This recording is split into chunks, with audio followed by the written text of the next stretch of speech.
Welcome back. In this video, I'm going to be teaching you guys everything you need to know about Flask. We're going to be covering how to make a full-fledged application with a front end and a database, a back end. By the end of this tutorial, we'll be creating a really cool chat application like WhatsApp, and we're going to be deploying it on Heroku so the whole world can see it. I'm going to be covering a lot of information in this tutorial, so make sure you listen very carefully. And I don't want to waste much of your time, so let's jump right into it. Alright guys, so I have created a new folder and I am in VS Code. So I'm just using VS Code, Visual Studio Code, because we're going to be working with a lot of different files. We're going to be working with text files, Python files, HTML files, maybe some JavaScript files, CSS files, a lot of different types of files. So it's just a lot easier to look at it visually if you have an editor like VS Code. So if you have VS Code, I highly recommend to use it. But if you don't, that's all right too. It doesn't make any difference when running the code. It just makes it easier to see. So just make sure you create a new folder called whatever you'd like to call it. I just called it Flask Full Tutorial, so I can find it easy. But you can call it whatever you'd like. Some of these folder names do matter, such as our templates folder, which I'll be showing you later in this part of this video. But just the folder for all these other things, they don't really matter, so you can call it whatever. But in this folder, you want to create a file called app.py, or any Python file. And this is going to be our main type of file. This is probably the most important file. So this app.py file controls everything else in the program. So this Python file is the one that's getting ran when you run your program. And this app.py file, it gets all the HTML files. It renders their templates. I'll show you what I mean later when we get into the code. But really, it's not like a typical website where it looks for the index.html file. It looks for this app.py file, and this app.py file tells us when we can, have our index.html file, see all these different files. It manages everything else. So this is just how the index.html file is probably the most important HTML file. In the website, this app.py, you don't want to get it wrong.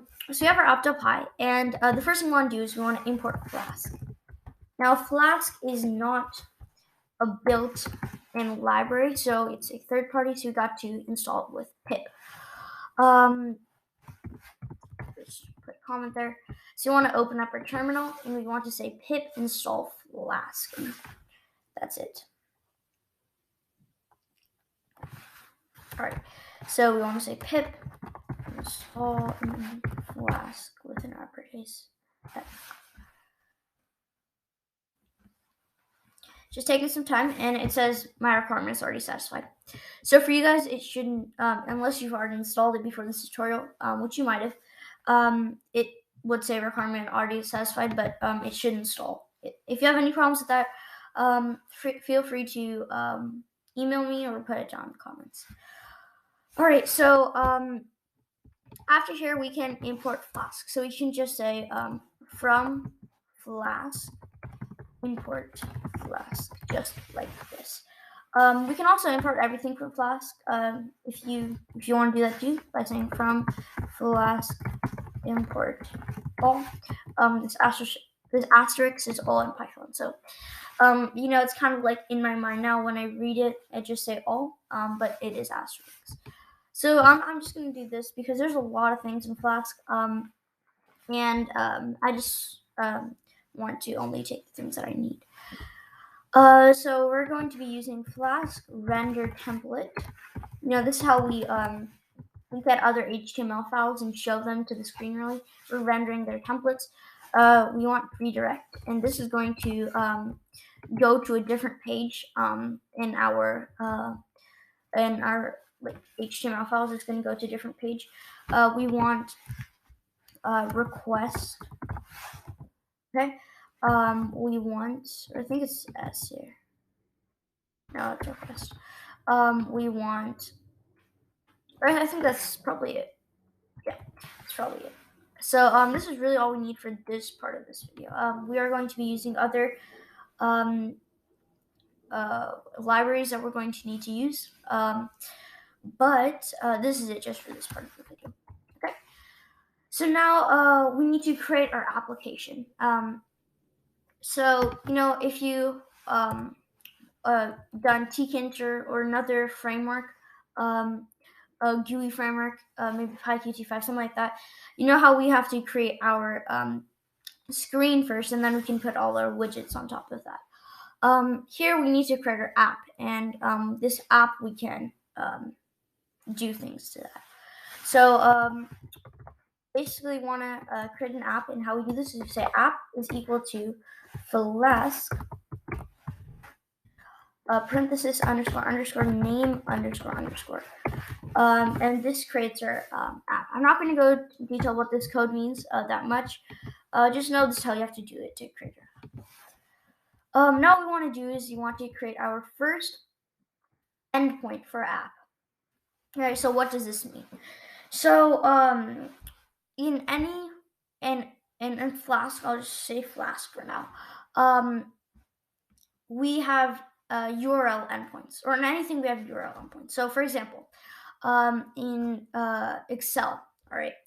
So my newest app, Excel, I have a video on that. I'll put that in the description. But Excel is a Flask app, and really with this knowledge after this tutorial, you'll be able to create an app like Excel. But Excel is a Flask app, and basically, when someone types excel.com or whatever the ending is, when you watch this video, I probably have a different URL. I'll put that in the description too. But whatever you type, when you type that URL, that location, you can think of it as an address online. It takes that address, and that address is kind of like linked to some code, really. Okay. It's not the best description, but that address is linked to some code. So when you hit that endpoint, that address, when you say excel.com, which is probably going to be my domain. It's not right now though. Doesn't matter. Excel dot whatever it is. All right. When you hit that, when you hit that endpoint, that's linked to all my Excel code. So that's kind of how it works. So here now we want to say an endpoint. When you hit this, then we want to show something else. We want to do something else. Okay, so that's kind of. I mean, if it doesn't make sense right now, that's all right. When I'm about to write the code, and you'll kind of understand it more. So we'll say endpoints. Okay, or roots. Okay, so here we want to say. We want to put a decorator. We want to say at app.root. Okay, so you can see kind of here, we say when we get to this root, and this, because this is our main page, we want to put a slash. Okay, so the first endpoint that we want to have is just that main page, that URL. So if we type amazon.com, that URL would be what we're about to write. So when we hit that main that base URL, then we're going to do this. So that's what this means. At app.root, and we'll just talk like base, right? Then we want to create a function, and in this function, we are going to return some text. We'll say you have hit the base URL. All right. So now when we run this code, it runs, and this is the base URL. So the reason why it hasn't actually ran yet is because we haven't ran our program yet, and we'll do that later. But really, this is our base URL. Okay, so now what we want to do is let's create an HTML file for this. Okay, because it's kind of boring, we just want to we don't want to just print you have hit the base URL. We want to kind of show our index.html page. Okay, so let me show you guys how to do this, and we'll run it later. So we want to create a new folder called templates, and make sure it's called templates because that's very important. Our Flask is looking for this templates to get our HTML files, and all the HTML files has to be in this templates folder. All right, so now we want to create an index.html file in this templates folder. Okay, and we are going to just put a simple header, and this header will just say,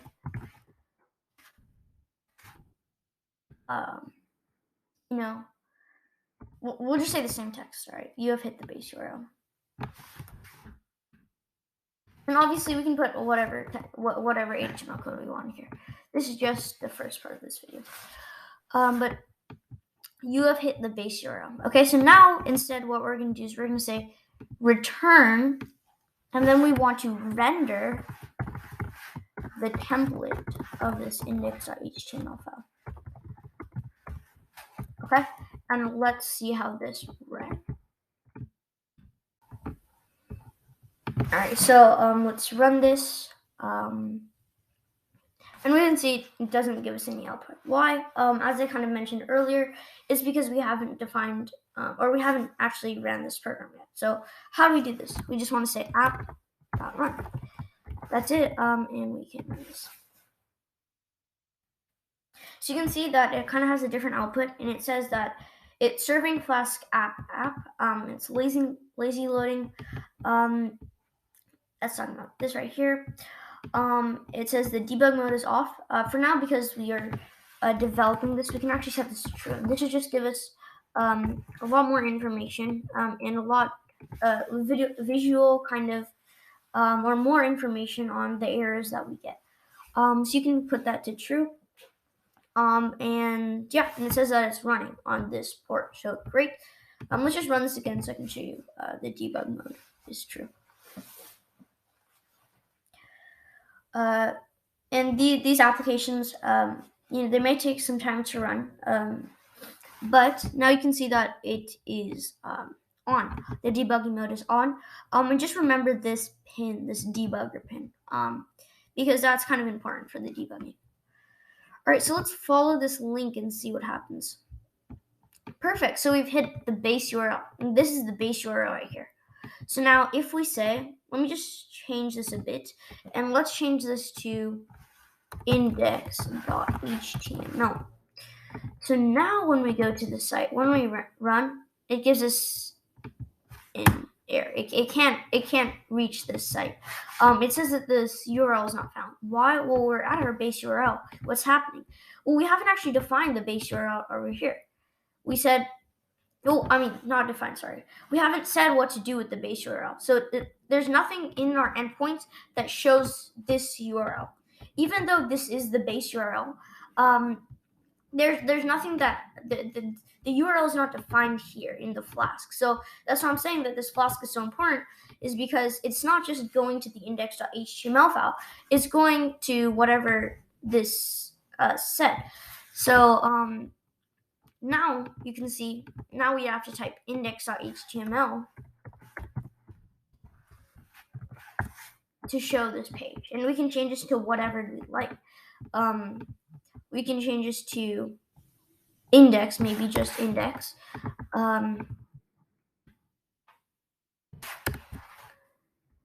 It still shows us the same page, or just for if you're still thinking that we need an index, we can change it to this, and it still works.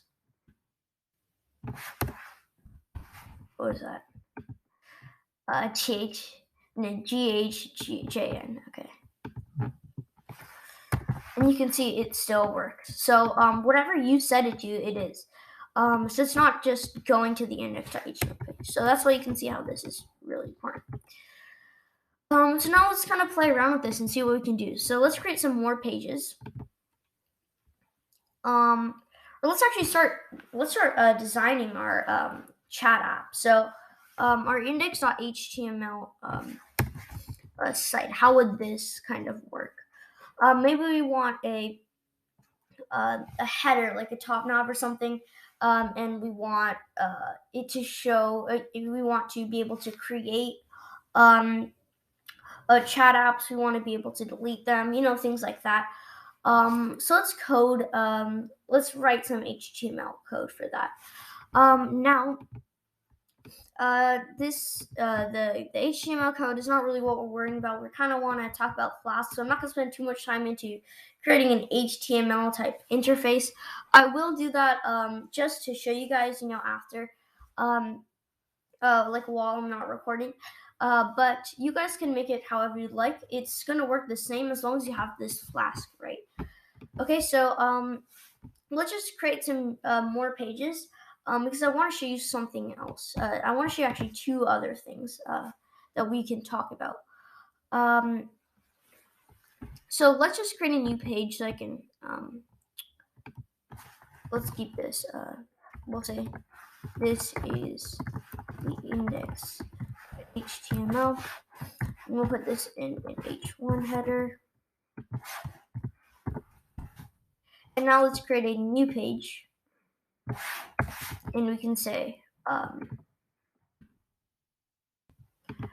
we'll have like, we'll say rooms.html, and this will show you all your chat rooms that you have. And we'll say this is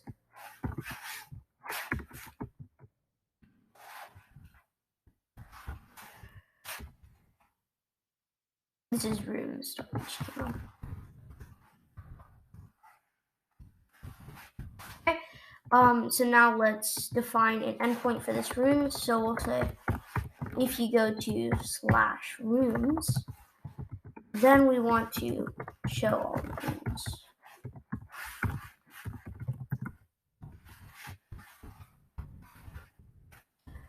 Right? And we can run this. And when we run this, now we can go to this. I guess we already have it right here. And we change this. Now we go to our base URL. We have this. Now we can go to /host.html. Or what was it? No, it wasn't post, it was rooms. And now we have this. This is rooms.html.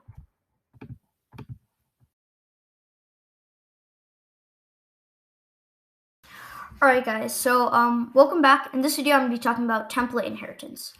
So I went ahead and I actually wrote some HTML, some really simple HTML in our rooms.html. So here's kind of my vision for how this app is kind of going to be designed. In our index.html, we're going to have our sign up and sign in. That's it. Okay. And now when we sign up or sign in, when we sign in, then we want to go to our rooms.html, and this will be kind of like your portal. Okay. I'm going to give you an example in Excel. Okay. So what I'm going to do is I'm going to go into the browser, and I'm going to go to Excel. Okay. So let's go to Excel. The reason why I'm using Excel is because that's like my newest app, and it's the only one so far that I've written in Flask. At least that's on the web right now. So that's why I'm just giving an example for Excel, not any of my other apps, if you're wondering. So we're in this page, okay, and now we can only sign in or sign up. Like all the items would go here. And if we can't buy anything. The only thing we really can do is just look. We have to sign in or sign up. So when we sign in, I'm going to sign in with my account. Here we have our page. So it's kind of shifted to our own portal. It's the same thing in here. So here's going to be the sign in, sign up thing. Maybe we can view some. Actually, in this we can't really view other people's chats.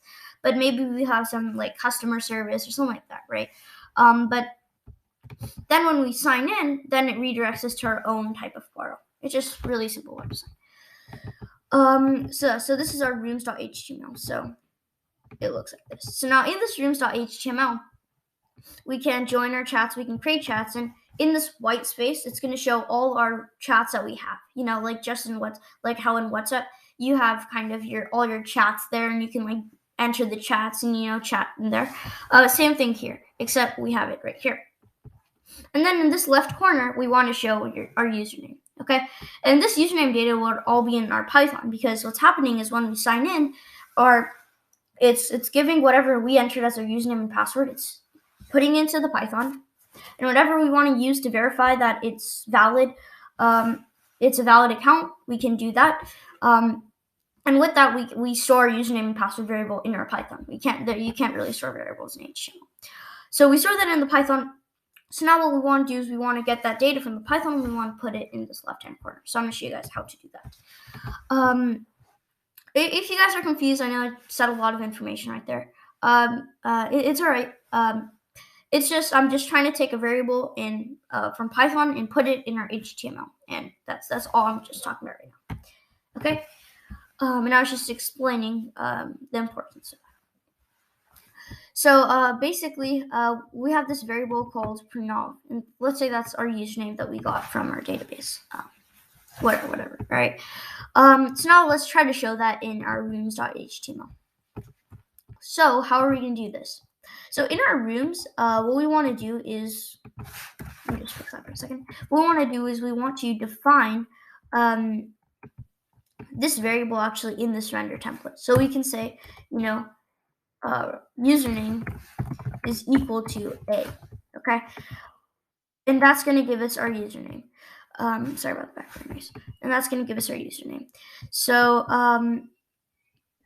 basically, we can now this username is a variable that we can use in our rooms.html. So in this rooms.html, we can just type our username right here. And let's see what happens when we run this. If you have, we can kind of see there's a problem with this, but I'm just going to run it just to show the people who don't see what the problem is yet. So now when we run this, you see it just shows username, which is kind of weird. It should show prunov, right? And for those of you who have not seen it, it's just because this is just HTML text. We need to get the Python variable. So how we do that is we do we have double brackets. Sorry guys, 1 second. All right, we have double brackets. So we just put double brackets, and now it knows that this is a variable. It's in Python. It's not just HTML text. Okay, let's go here. Now when we run this,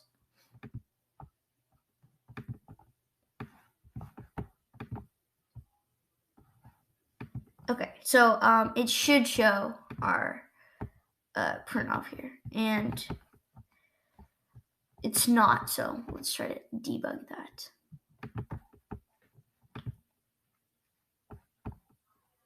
All right, so let's go into this link, and let's go to our rooms. So we'll say /rooms. And here you can see it isn't, which is, we're like, why? That's just because this is not a global variable. So we just have to put this in here, if I'm correct.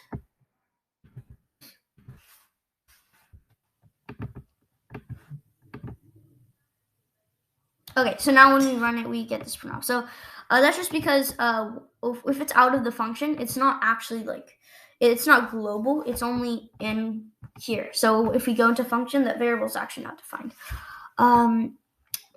So that's what we call local variables. And global, we could also set a global variable.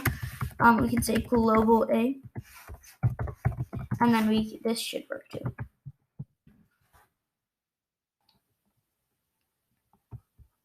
Okay, it is ran, and now when we run, we can see it's still there.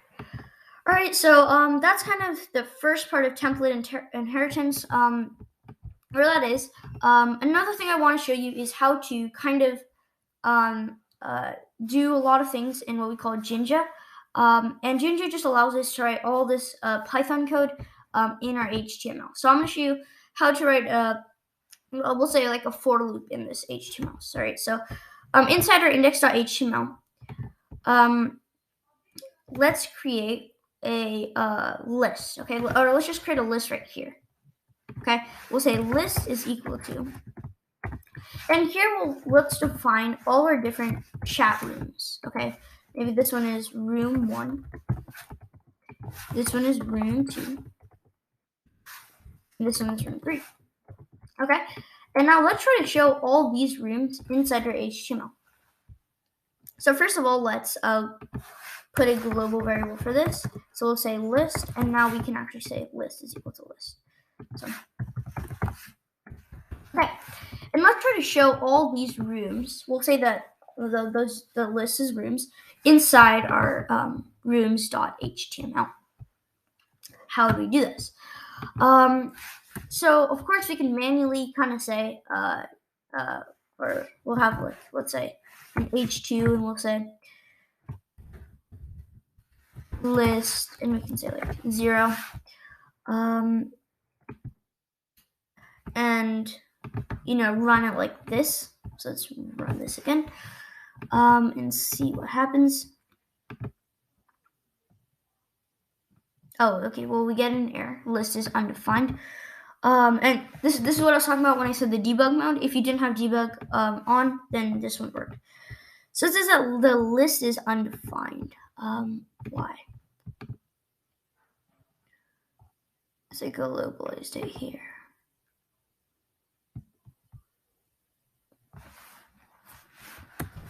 Let's just put it in here.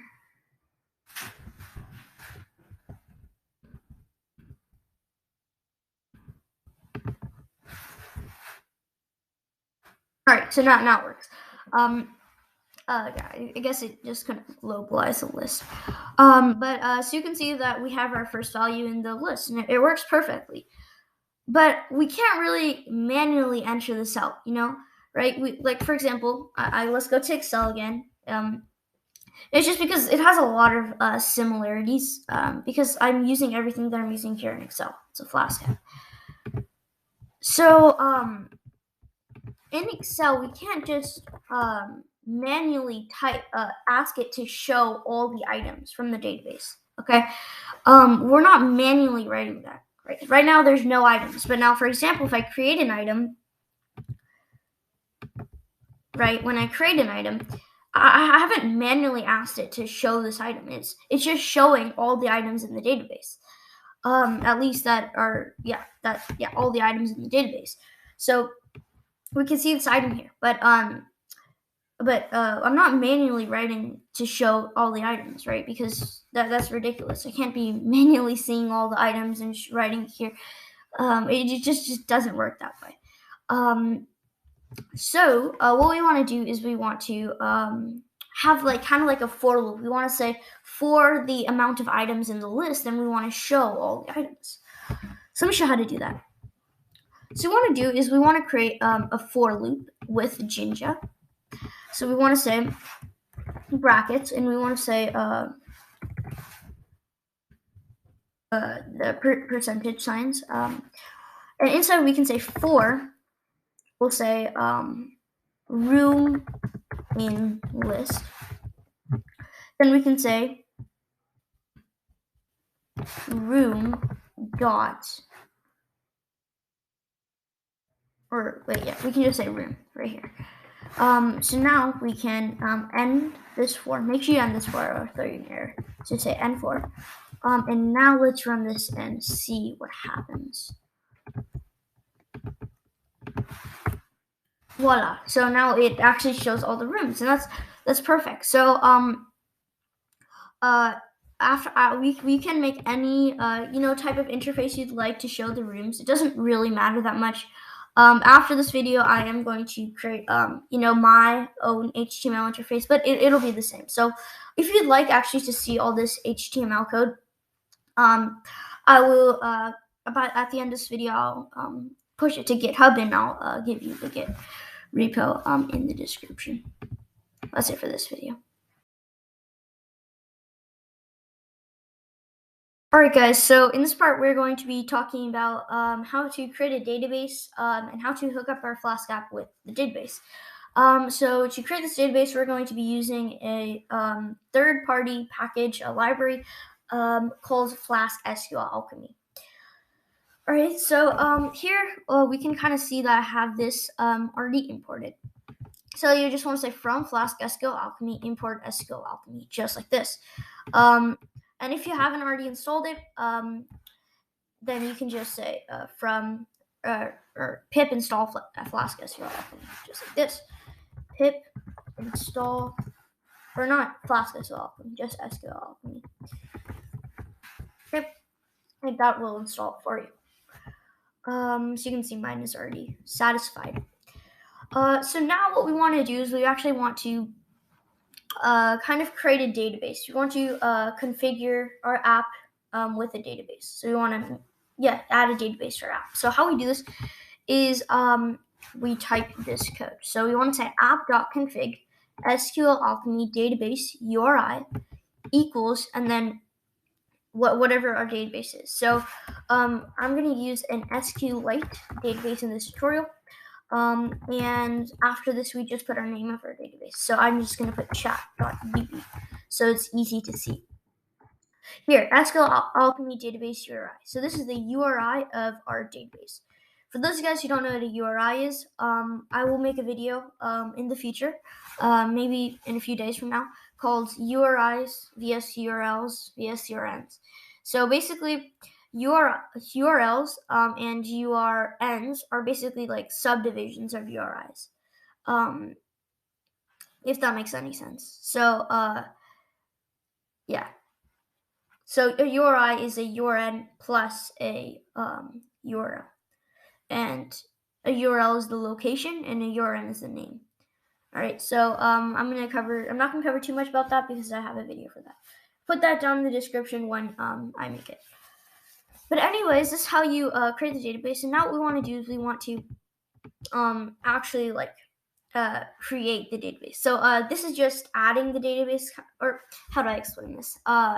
This is kind of, this is like adding the database, and then this part is, actually this is adding the database. Don't get me wrong with it.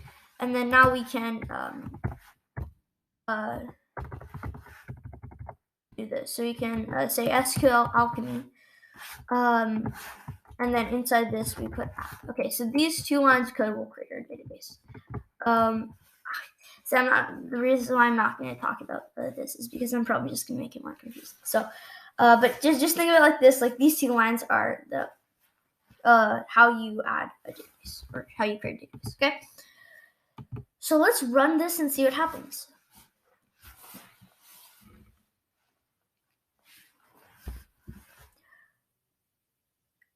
Taking some time, that's all right.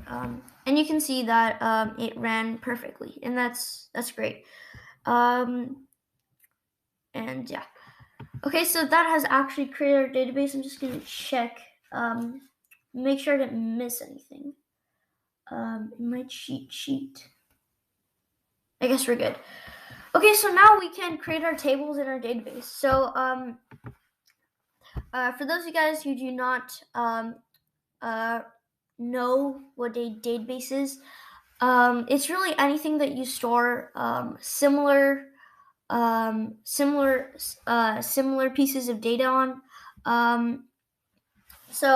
Or it's a place where you can store similar pieces of information. Okay, guys, so I went ahead and I created all the tables in our databases. So in this part, I'm going to be showing you guys, I'm going to be talking about the databases, and I'm going to be talking about how to create tables in our database and how to finally finish our database.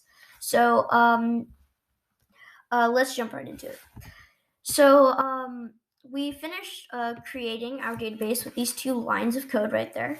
And now I went ahead and I actually created all the classes for this database. So basically the database that we're going to be using is what we call a SQL database. So this SQL database, or an RDBMS database, is in tables in row column format. So this makes it so easy to find different things in the database. For example, if you have an Excel spreadsheet open, it's kind of like an Excel spreadsheet. So those are row column. So yes, you can kind of think of this database like an Excel spreadsheet. So yeah, that's that. So I kind of made 4 different main tables for this, and I'll be explaining these right now. So the first table is our users table. And first of all, how you create a table is you say class users, and inside you say db.model. And this is kind of saying that it's not just a normal class in Python, it's actually a table for our database. And db, because of this, we define this as db. Inside this table, I have a primary key. What is this primary key? It's just kind of the name of the column, really. This is the unique key that kind of defines everything else that comes after it. So this is kind of like the name of the column, really. You can just think of it like that. That's how we find information, and it's unique. So in our users, I just have an ID, and this ID is just the user ID, and then I just have a username and password. Okay, so for the syntax for this, you just want to say db.column to specify column, and our first parameter is what type, like what is this variable type. The second, you can just set it to any to primary key. Here it's kind of the same thing, except we just said null equals false. Okay, so that's our user table. That's probably the most simple table. Next is our rooms. So these are our chat rooms. So in this, all we have is an ID, a room host, and the date created.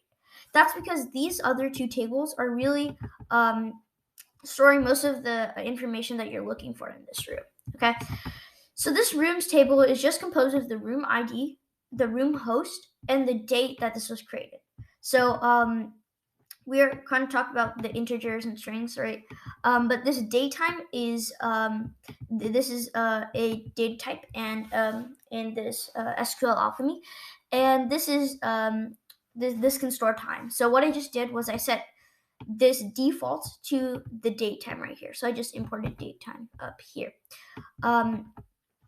Okay, so this is our rooms table, and now this rooms table we have next is our chats table. So how this works, so our ID is our chat ID, so this is just the message ID. Okay, here we have our room ID, so this is how we link all these chats to this room. So the reason why I'm not putting all the chats in this room is because then we could only have 1 chat per room.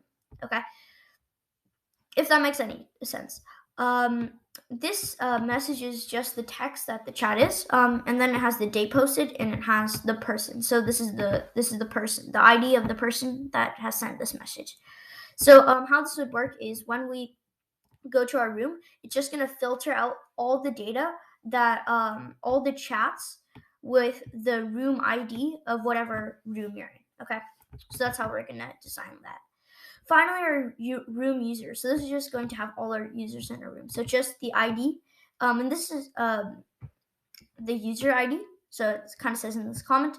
And then we also have our room ID. Okay.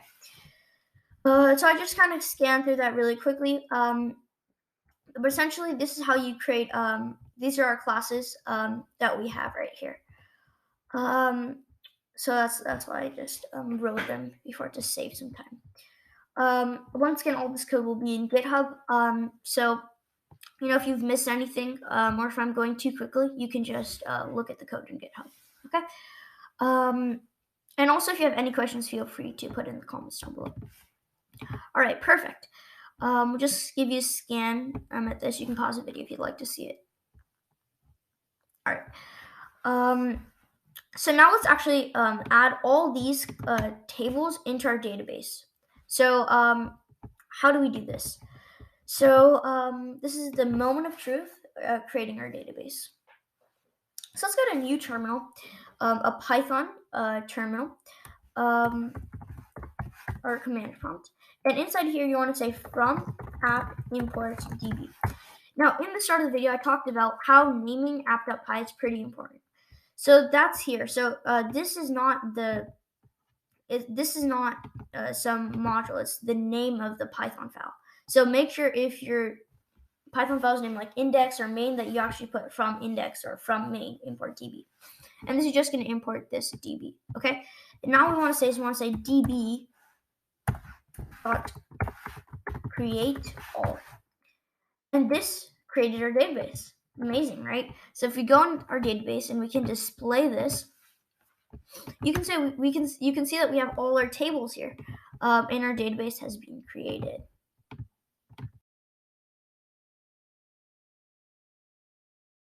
All right, guys. So in this part, we're going to be putting everything together, and we're going to create our final chat app like WhatsApp.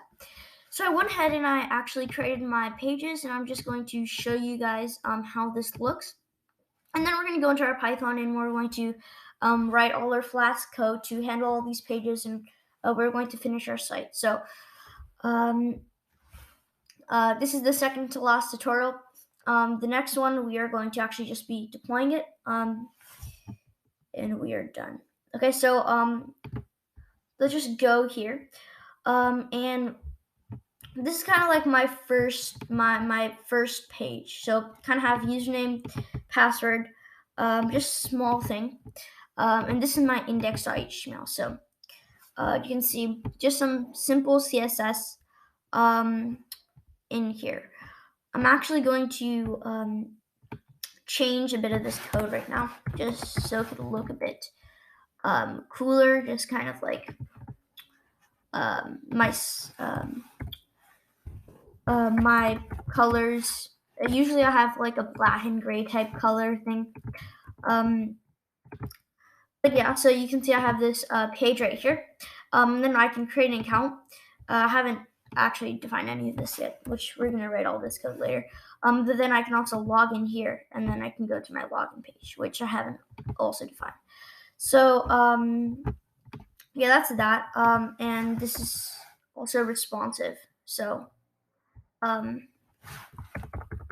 if we go here, you can see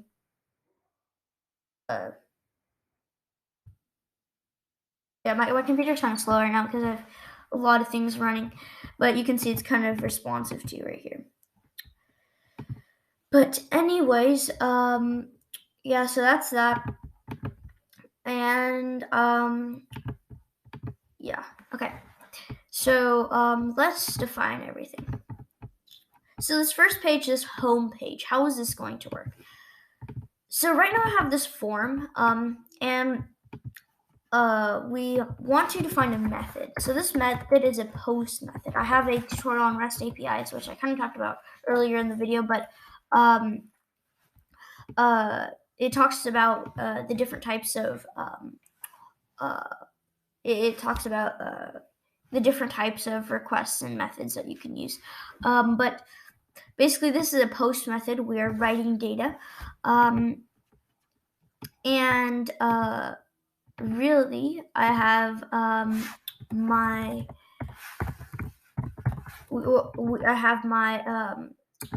we need a function that's going to take all this data, and it's going to have some type of or it's going to add this data to the database. Okay, so basically, when we click the submit button, it's just going to post this data somewhere. Okay, so here in our HTML, we can actually check if the method, and actually we need to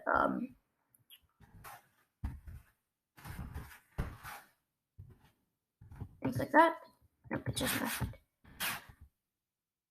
Okay, so I'm just gonna add it right here just in case. Whatever. So if our method is equal to post, then we're going to do something. And actually, we say request on method, just like this. Okay.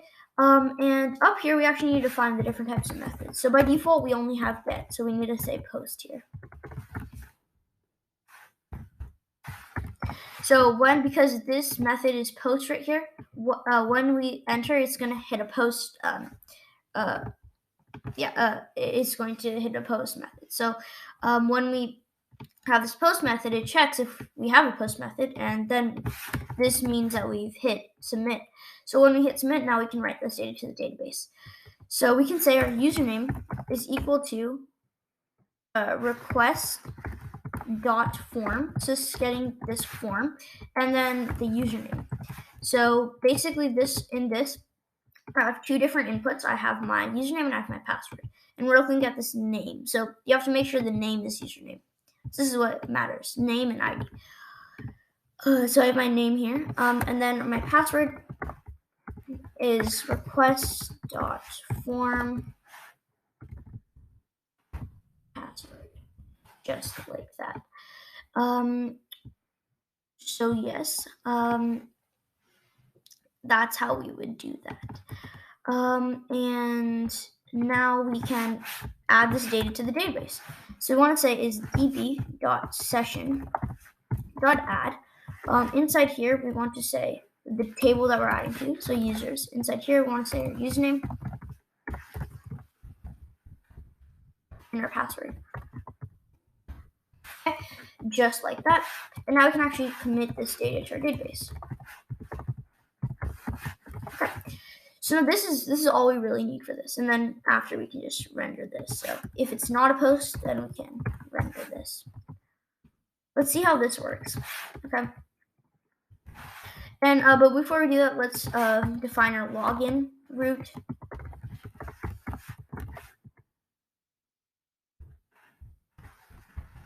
Okay. And this route we want our methods equals post and get. And in here we can kind of have the same code, except now we want to render login.html. And also we want to say that we don't want to add this, and we just want to have some type of check. So you can say we'll say try, or we'll say if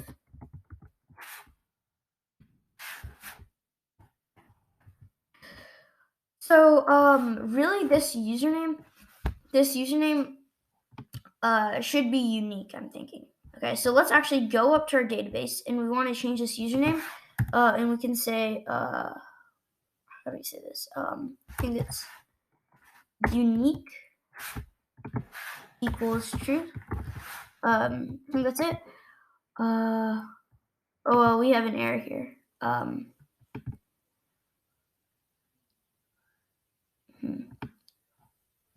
Okay, well actually we can just set it like this. So if here. So actually in our okay, so I'm just gonna write this code and I'll explain it later.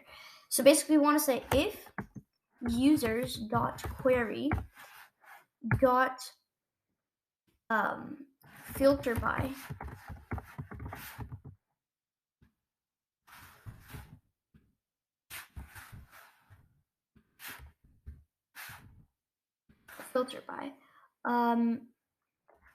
username equals username, then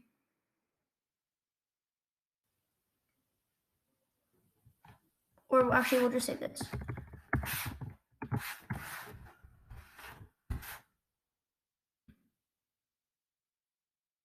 Or actually, you know what?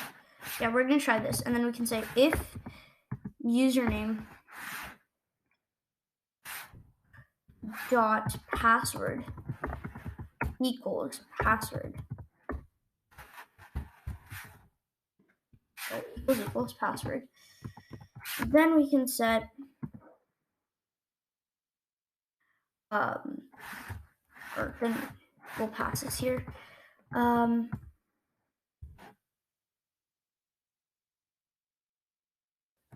Except, and then here we'll just say return sorry, didn't find this. Okay, and then also we can have,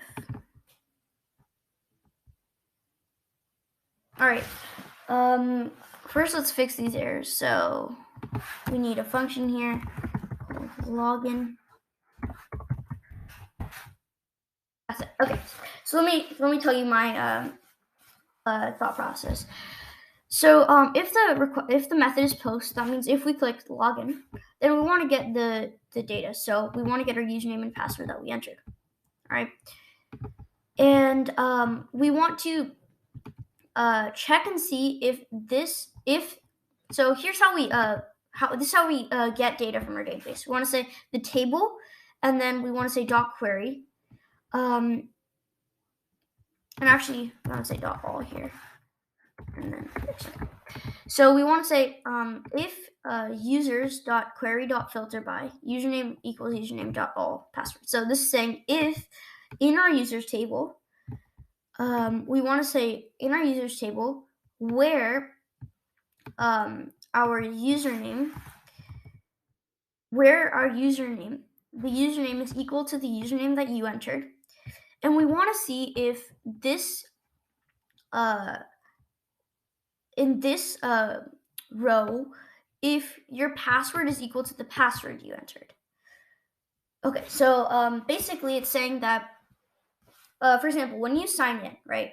Let's say I just have my username is Pranav and my password is, we'll say Sai. Okay, so basically, what's happening is it's saying where. First, it's going to the database and it's querying, find me the row in which the username is Pranav. Okay. Now, that is giving us one row. Okay, one row, and that one row is just has these three pieces of information. We have our ID, we have our username, and we have our password. So, we're finding where username is Pranav, and where the username is Pranav, we have our ID. There's only three different pieces of information. There's only one ID where the username is Pranav. There's only one there's only one Pranav, right? And there's only one password assigned with Pranav. Okay, so we want to get that password assigned with Pranav. Now, if that password assigned with Pranav is the password that you entered, then perfect. Then we're going to do something with it. We're going to maybe go to our rooms. It's going to go on your page. That's how you log in. If it's not, then we want to say,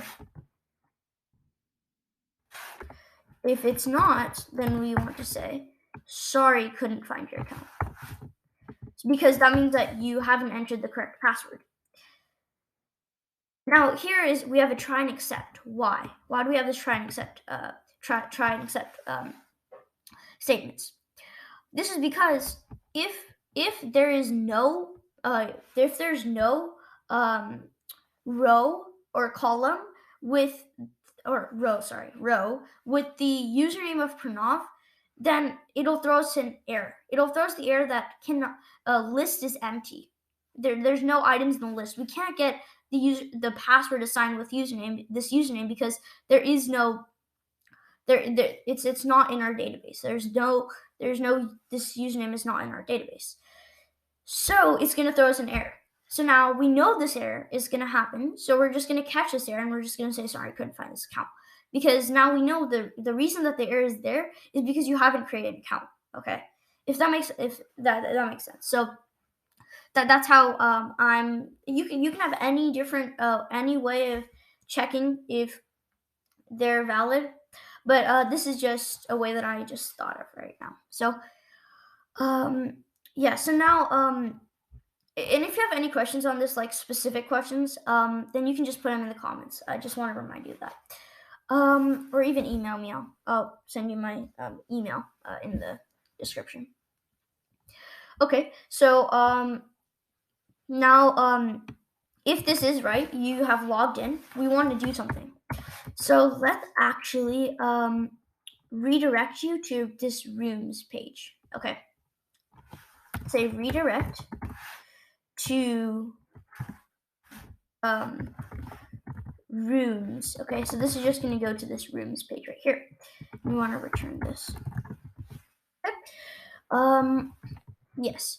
And now actually we want to this rooms needs your username and your password. So we can actually delete this data right now. But this rooms needs your username and your password. So let's create a session. Okay. I'll explain what these are in a second. Let's create a session variable and make a username. So what is this? So a session variable is kind of like a global variable. You can think of it like that, a global variable, except it's only it's on your machine, the client's machine, and it works like a global variable. You can just think of it like that. So right now, if I just make it a global variable, now what's going to happen is if I make it a global variable, then it's going to, there's only one username there's only one username variable that I can have on it, because it's stored on the server, right? So there can only be one of it. But here there's only one of it, but it's on your machine. So this is kind of a way to be able to store data on, or variables on, the client's RAM. The client's RAM. Okay. And it, so a session variable is just a variable that you can store on the client's RAM. You can kind of think of it like that. Okay, so to use sessions, we want to import sessions here. And actually, after this tomorrow, maybe I'm going to make a video on sessions, so you can watch that. Session, I think that's how you'd import it. So now we can say, here, actually, let's run this to make sure we have all. Okay, cannot import method from Flask. It's methods, that's why.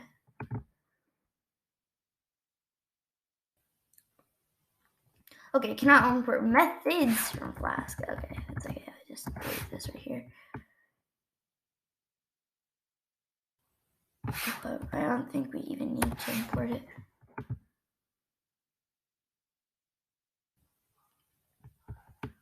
Okay. Okay, URL must start with a link with slash. That's alright.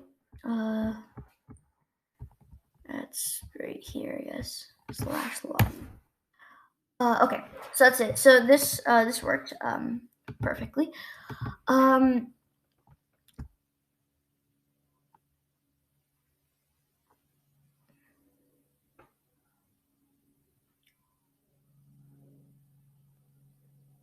Okay, so let's create our session variable. How do we do this? So let's say vars here, variables, and we can say username is equal to, or session username. Actually, we can't have it here. So let's define a session username inside our code. So let's say session username is equal to username, and session password is equal to password. And this username is very important because that's now what we're going to be using. Okay. Perfecto. And now we actually just need to make sure that if the username that you enter when you sign up, if the username that you entered that you're signing up in is already in the database, then we have to say sorry. You have to give another username. So we want to say if try users dot query dot filter by username equals username dot all. So this is just getting, so it basically returns these values in a dictionary. So that's what we need to get our first, or a list. So we want to get the first value.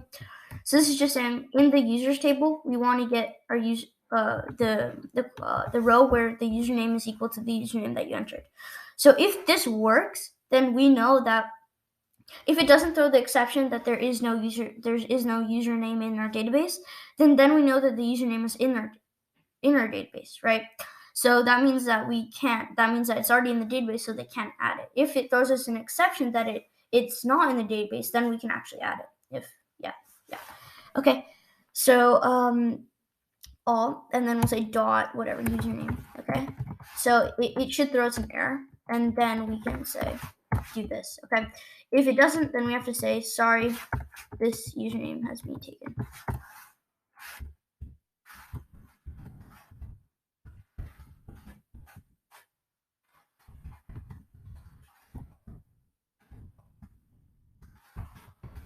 Okay.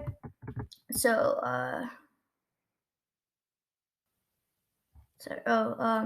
what happened? Oh, right here. Okay.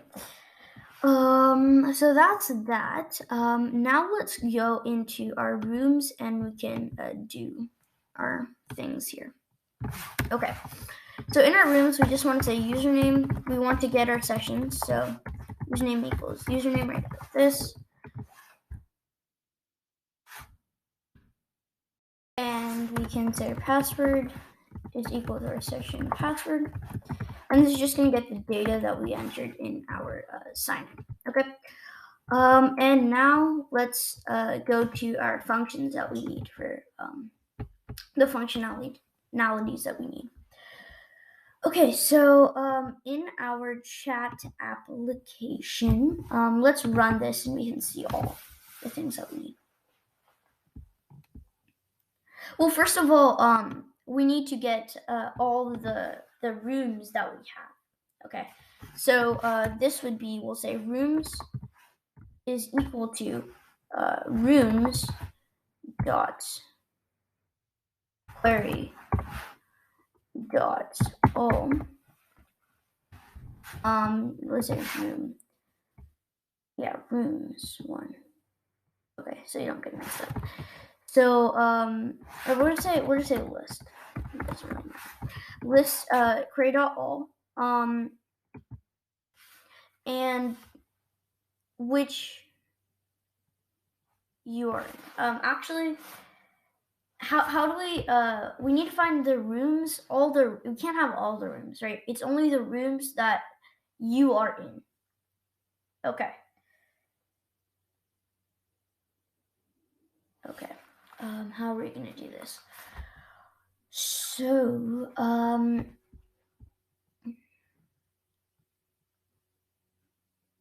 for example, let's say that we have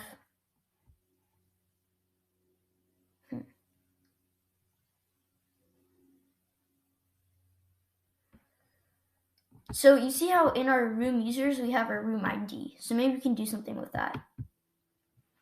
So maybe we can say where are in room users we want to get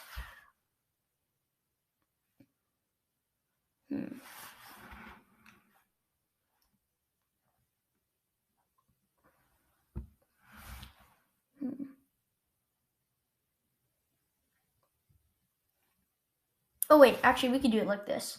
So let's go to our room users. We can say room users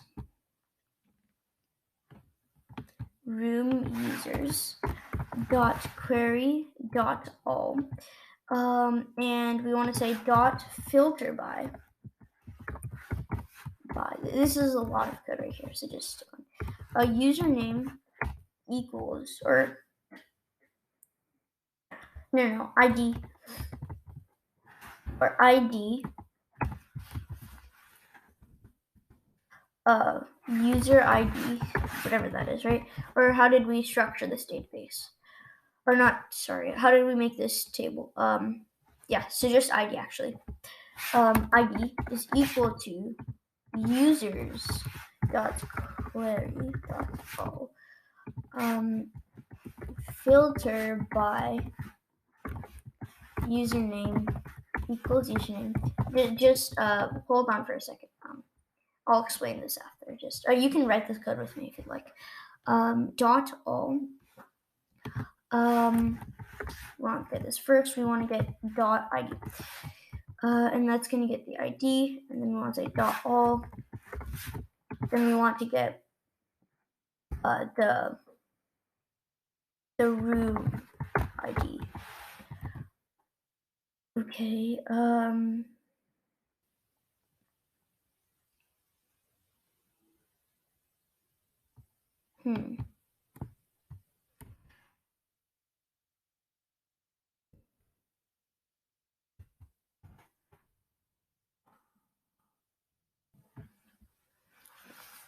I guess if you join multiple rooms, then this should have multiple like things, you know.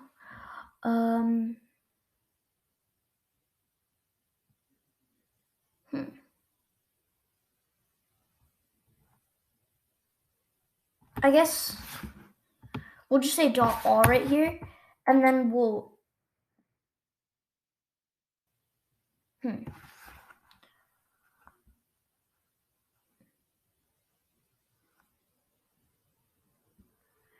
maybe we can have our we can show our room ID.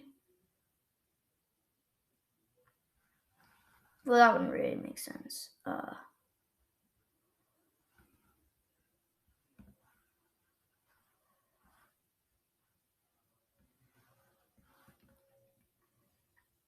You know what? Instead of the ID here, let's say room name. Okay. We have to redo this database, by the way. Instead of here, we can say room name, and this would be a string.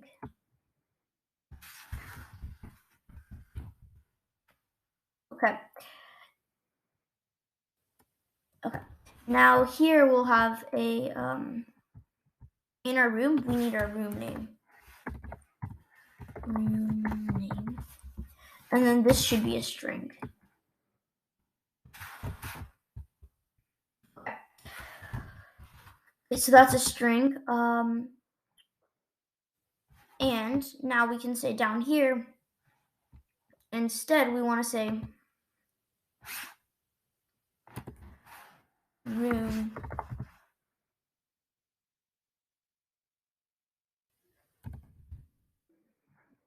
ID equals this, and then we can say a .all, and now we can get our room name. Okay, so let me explain this code to you guys. So this is saying in the room users, we want to filter it by we want to say in the room users where the ID of the room, or not in the room users, the ID. So this is just getting all the rooms where that I'm in. So it's saying where the ID, the user ID is my ID. Okay, so this is just getting all the rooms that I'm in. Now what we're going to do is we're going to show all the rooms there, and then we're going to make some mechanism where when you click on one of those rooms, then we're going to go into the room. Okay. We'll do something like that. So I guess we have this for now. So we can just say list is equal to list right now. And then that should show us all the rooms. So let's just test this out.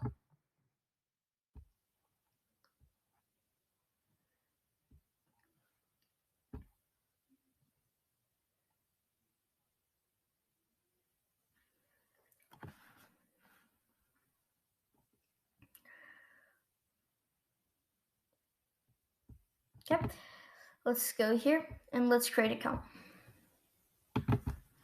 So we'll say pranav, and we'll say the password is just Sai for now, and this all default, right?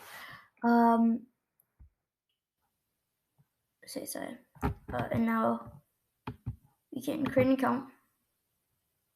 Okay, and we get an error. It's better than nothing. So home did not return a valid response. Okay, that makes sense. So now what happened was I guess we committed this, but we never returned anything to commit it. So it is in the database right now. So we just want to say return, or we can just say redirect, and then we can go to sign in. Okay. Or login. I think it was login. Okay. So this is in the database, and if you'd like to see it, we can just go into our terminal.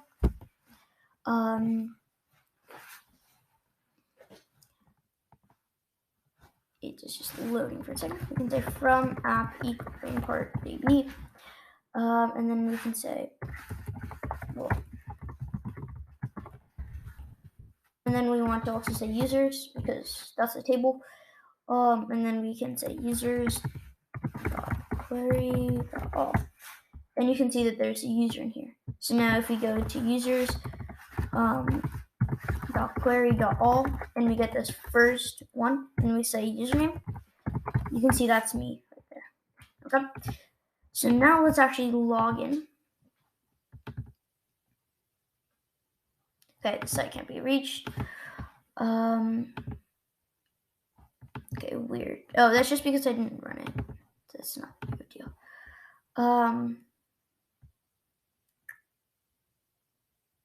Okay. So now we can go here, and it's still, oh, it hasn't. No. Sorry, guys.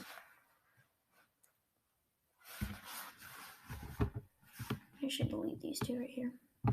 Okay. Debugger. Now this one.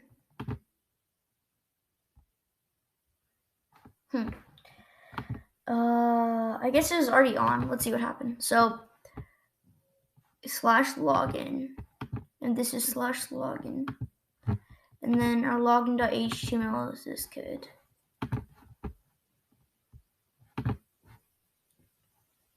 Let's try this again. Okay, now it worked. I don't know what happened there. So now we can sign in. Okay.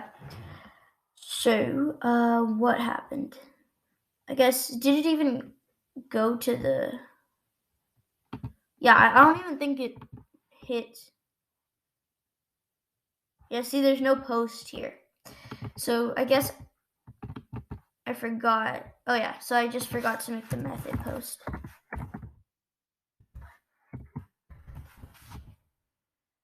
And now when we reload this...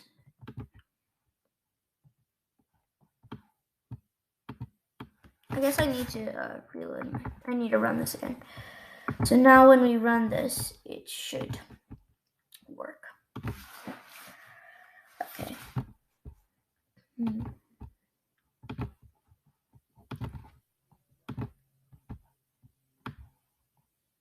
Just it hasn't run yet.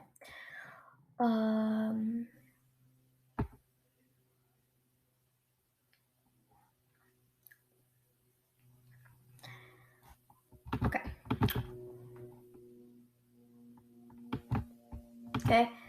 Let's do this again. Actually, no, it's already worked. Yes. Good. Okay.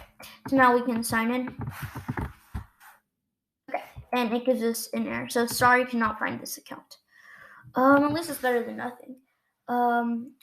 So what we want to do is we want to see if it's this or if it's this. Okay. We want to see if it's hidden exception or if this didn't happen. Okay. So if it is in the database but the password doesn't equal what I entered.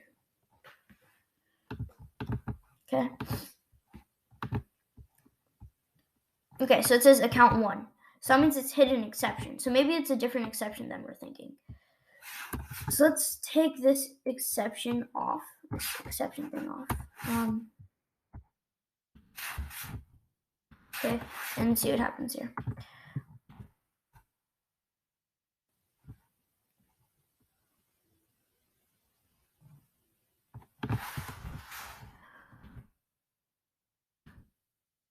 It's still loading.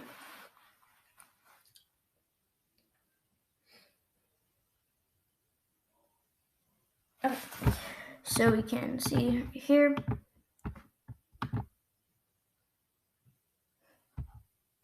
Okay, we get another request. Okay, just spelled it wrong. Username. You set a name.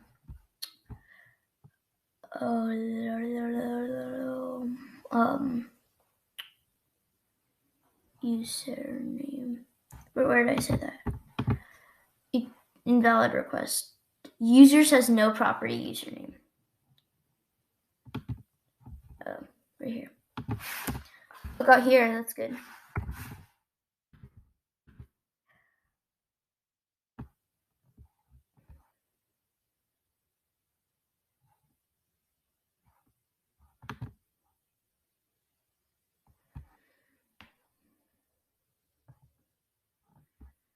I'm just gonna wait right now. Taking some time. Okay, worked. Now we can reload this.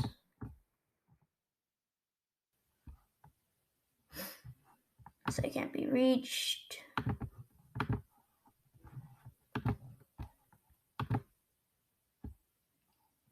Okay, the sessions is okay. No secret key was set. Okay. All right. So let's. Oh yeah, I know how to fix it. So basically, we have to import sessions from here, and we have to just set a secret key. So any key that you like, and then we just have to say make the session type file system and set the session type right here. So that's how you fix that. This error. So now let's we had one more error right there. Okay, whatever.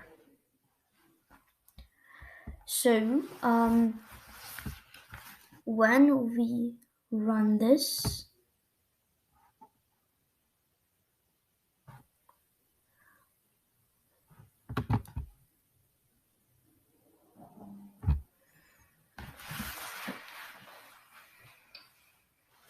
okay. Install the PyCache again. No, wait, no. You see how we have our Flask sessions now? This is what I did. So this is our sessions. Perfect. Now we can go into this link. And let's log in.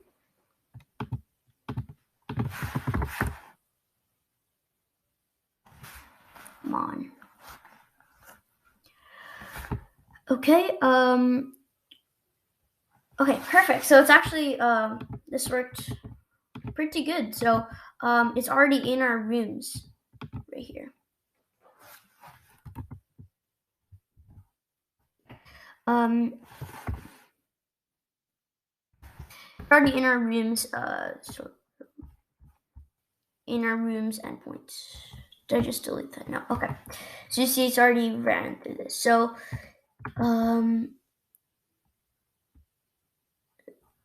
we have from room users. We want to get filter by ID is equal to create a filter by ID. So where the room users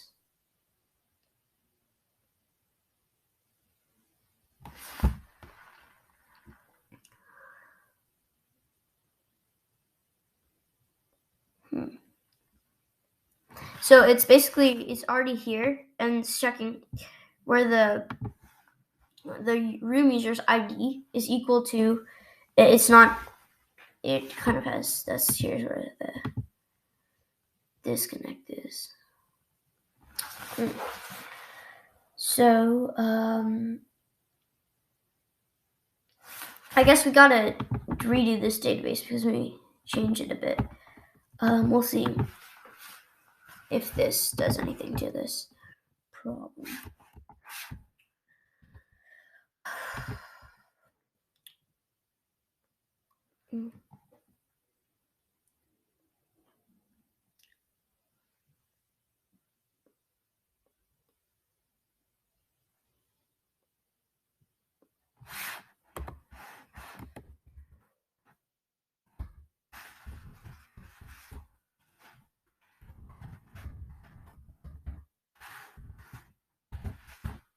And then we can just redo this database thing.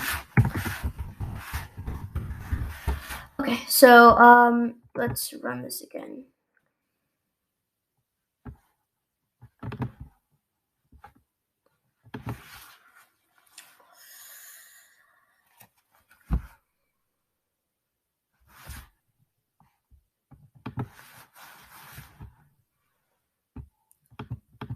Okay, we gotta sign up again, remember, because we deleted our database. Okay, we can log in with this. Log in.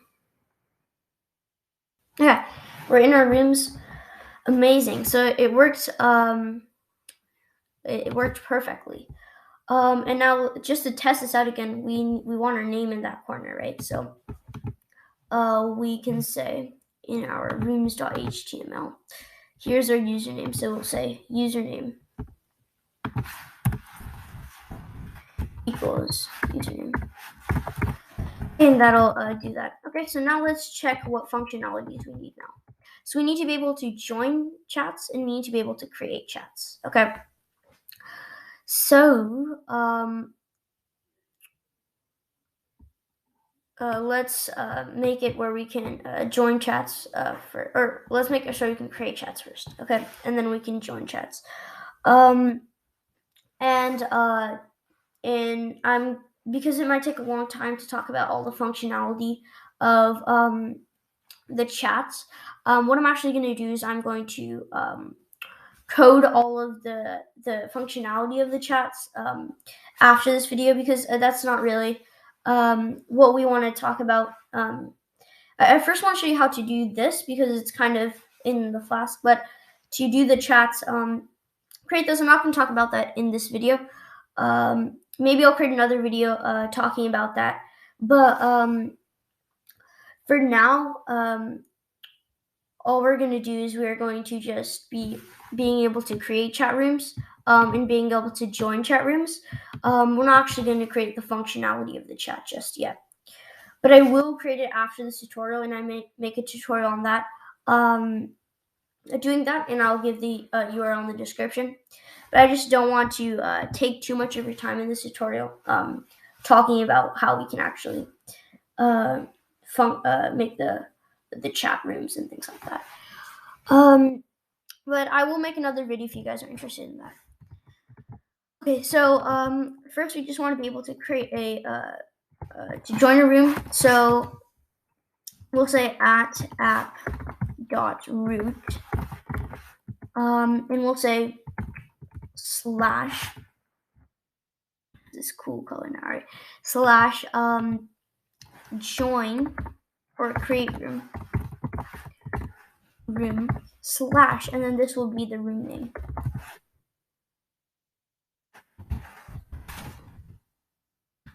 Okay, so we'll have a string room name. So now here in our let's first create a function so we don't have any errors.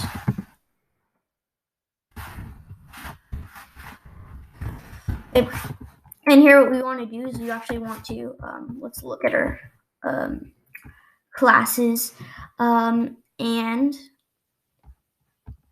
inside our rooms we want to, or not our rooms, sorry, our rooms, we want to have an ID, which we're not gonna say that's automatically gonna get created for us. We don't need to give it. We want the room host, which we'll add, and we want the room name, and the date created is default.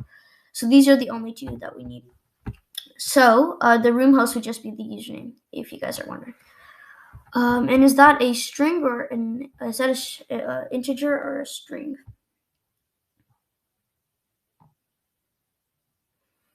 It's an integer. It's the ID. Okay. So here all we're just going to do is we're just going to say db.session or not session. Yeah, db.session.add rooms, and then here we want to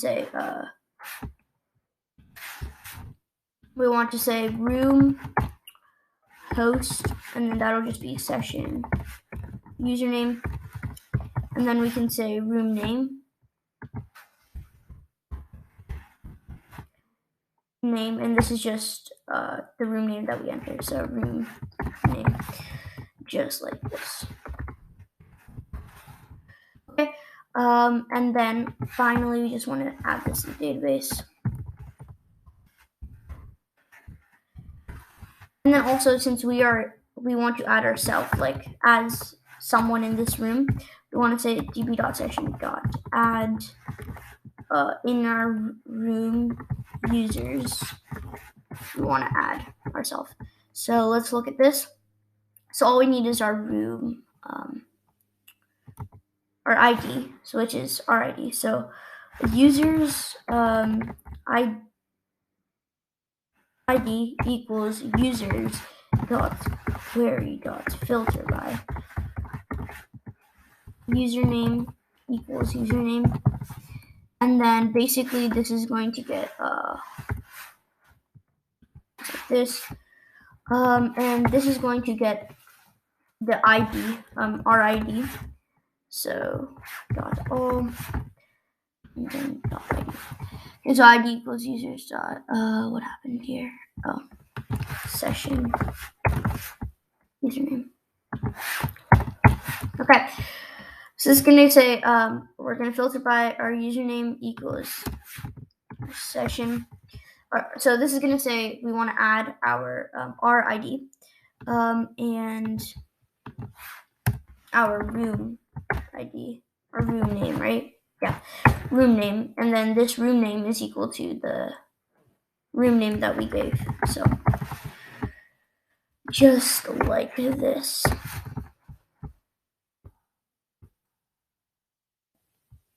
Okay. So that's that. And now we can say the same thing for a join room. So basically, they're gonna give us our room name, and we're going to just add them, just like how we did here. So we can actually just copy this code and put it there. App.root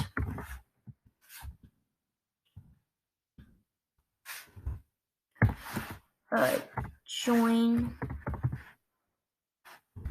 room /string room name. And here we can just say define join room. And inside here we can have our room name. Okay. And inside this room name we can just do this again.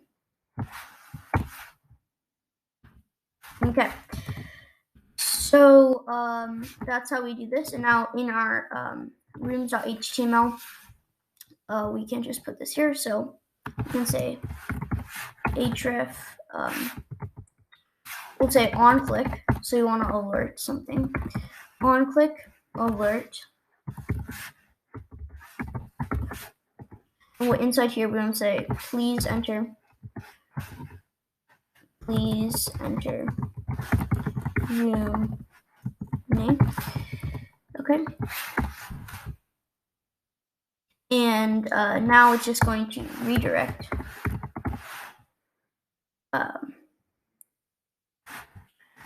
It's going to redirect to our this one's join, right? So join room / and then we can add.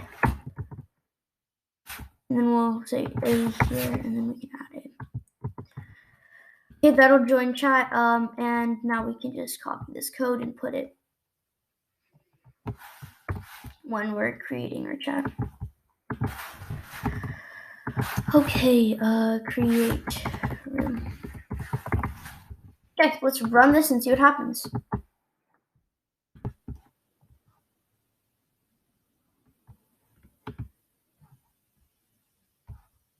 Okay. Okay.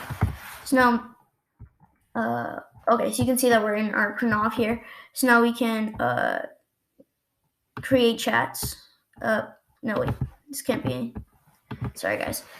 This is not a an alert. This is a prompt.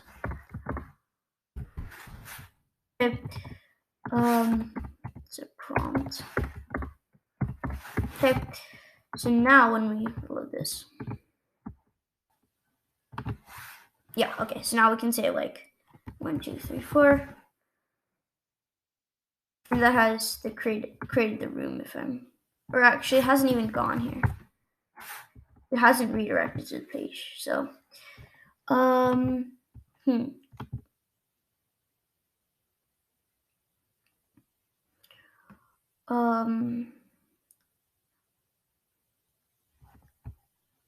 let's do this up. Redirect JavaScript. Okay. Let's find how to redirect.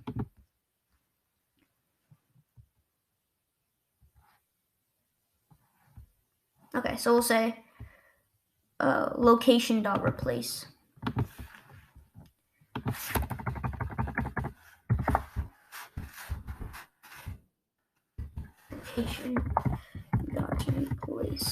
this. And same thing here.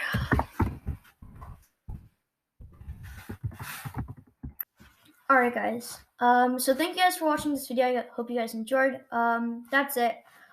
We covered a lot of things, like databases and template inheritance in Flask. If you'd like to learn more, you can send me an email or put it down in the comments down below. Hope you guys enjoyed this video. If you guys did, please hit that thumbs up, and if you'd like to see more videos like this, please subscribe to the channel. Also, I spent a lot of time doing this video, so if you have any questions, please ask them.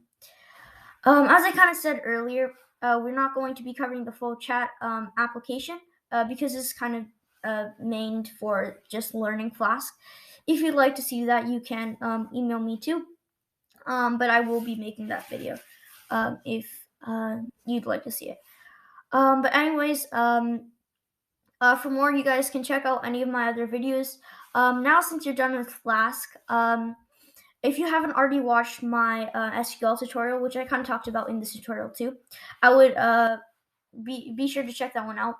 Also, you can go see any of my neural network tutorials if you're interested in getting into machine learning or neural networks or deep learning. But anyways, once again, that's it for this video. Hope you guys enjoyed. Peace.